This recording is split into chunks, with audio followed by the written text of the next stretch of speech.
How can you live overseas and find expat jobs? That's going to be the topic of today's video.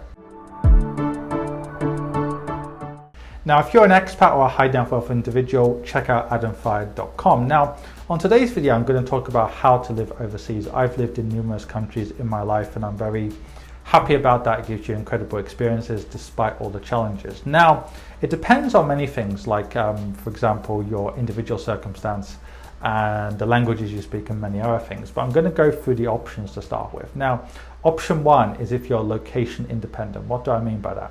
If you're a retiree, you can usually live around the world. Obviously, it depends though on how much you're making in your pocket. You can't live in many countries if you've only got €1,000 or pounds or USD coming in every month, but you can live in some countries perhaps. Likewise, if you've got a remote job, and there's more remote jobs now, you can search online for remote jobs, you can work in most countries if you can get a visa at least for that country, although things are changing, right? Sometimes you need a work permit, you need to talk to the tax authorities and so on, but it's getting easier. More countries are also doing digital nomad visas. And likewise, if you're a business owner and you have an online business, you can usually live and work overseas. Again, though, you have to sort out the visa issue if you need a visa. Although if you're in the European Union, it's usually much easier. Now, if you're not location independent, usually you need to find a job. And obviously, even if you get married to someone who's from another country and you live on a marriage visa, you still usually need to find a job, of course, if you're not going to start your own business. Now, if this is the case, there's so many options for you, but the easiest options are, number one, if you work for a multinational company, try to get seconded to a foreign country. Now, that will only work for a few years. Usually you're on a 2 or 3 year contract. And if you want to stay, you're on local terms or you need to go back home. But if you're working at Deloitte in the UK and you want to go overseas, obviously that's easier than just applying to a random company. But having said that, if you're in an area which is in high demand, usually you can apply in other countries. So for example, certain types of handymen like electricians and so on, plumbers. I think there's demand in Australia and New Zealand, even though obviously COVID has changed that a little bit. And in every country in the world, usually you can get jobs if your skill is very high in demand. So if you're doing something, even something like being an insurance underwriter, there's plenty of jobs like that in Singapore. And each country usually has so many jobs in English, but usually it's jobs like IT related, very high level jobs like country managers and multinational organizations, or jobs at the low end, of course, which don't always need the local language. But that leads me to another thing, and that's that if you only speak English, obviously countries like the US, Australia, Canada, even if it's through working visa and holiday programs, is more likely to work, or the Republic of Ireland, of course. If you're in the UK, getting a visa for the Republic of Ireland is easier than, say, in Japan. But by the same token, there are countries like Singapore and beyond where the majority language is English, but it's still easier to get seconded to those particular locations. Another option is through things like embassies or international schools or language schools or anything whereby you're in a niche area. Another example would be like an expat bar.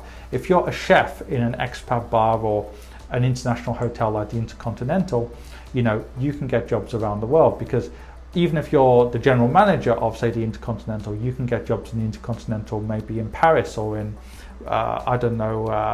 Mexico City. It depends on each country. You don't always need the local language, even though that helps. But usually language teachers, embassy workers, international school teachers, and so many other options out there allow you to go to the other country, and they don't usually require the local language, at least to begin with. It's always good to learn the language, but not always on day one is it actually a requirement to learn the local language. Another example is engineering. I can remember when I was in China all those years ago, I can remember in a place like Shanghai, there were people in all kinds of industries working in Shanghai, finance, law, all those kind of things. But when you went to the smaller cities, you found the only people who tended to work in those smaller cities were either language teachers, international school teachers, or some kinds of engineers who didn't need a high degree of language ability. And there were some American Chinese or British Chinese who could speak the local language who did other things. But in general, when you go to the smaller kind of towns and smaller cities, it tends to be a very narrow and deep situation. If you actually need a job, usually it's something to do with the language you speak, or for that matter, something like the 5-star hotel in town. You can also link your country to the country you're going to be in. So if you're a Japanese person and you live in Cambodia, you might want to do some kind of business where you help Japanese businesses in Cambodia. Or if you're a British person living in, I don't know, a very up and coming country in Latin America like Colombia, you know, you link British businesses in Colombia to British businesses back home. You can always kind of link between two countries. So there's many different things you can do. Bear in mind though, if you're going to stay permanently in a country, it's great if you can be location independent because you're less dependent on visas. How can I help you? In two ways.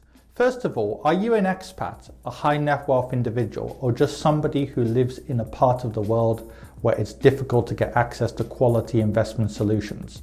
In which case, go onto my website on adamfired.com and find out more. If you don't fit into any of those categories, then in which case there's a range of free material on my website, on this YouTube channel, and indeed on my Quora, where I get over 200 or have received over 231 million views in the last few years. And finally, if you want to actually read my thoughts in more detail, go onto Amazon and find my book on there.